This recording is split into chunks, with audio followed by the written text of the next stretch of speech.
women to bear the brunt of sick pay changes. The government's move to strip back sick leave from part-time workers is yet another blow to women across Aotearoa. Stripping back sick leave for part-time workers means women will inevitably shoulder more unpaid labour, says the Greens. We can and must ensure that women are paid fairly, are treated with respect, and are safe. Things this government is actively undermining. Remember, I'm reading out what the Greens' position is. Getting sick doesn't depend on whether you're full or part-time under these changes.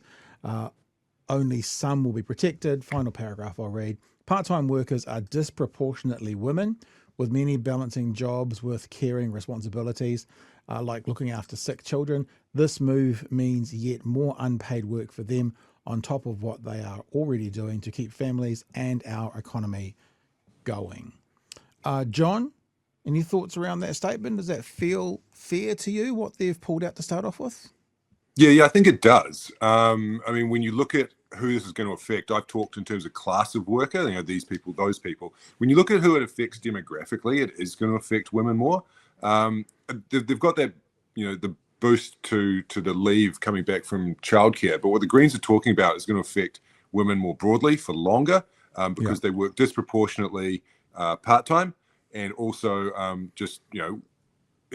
if the child is sick, the woman is more likely to use sick leave to look after the child. So it kind of gets women twice in that sting. So yeah, I agree with those comments. Jared, any other thoughts or questions around this story?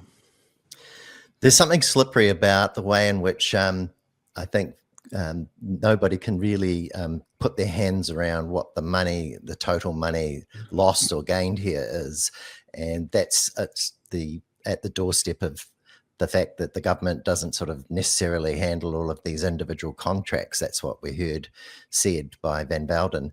But I'm just going to point out that this is the kind of slippery pattern that we sort of see with Van Velden policies when it comes to disadvantaging women in particular.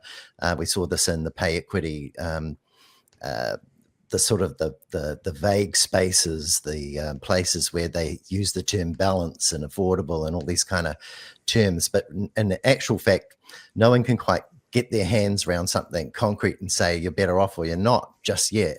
And so I think, there are some wins to this, but I also think that the losses are unclear, and I think that, the women are going to actually be those who demographically are the biggest losers out of this policy.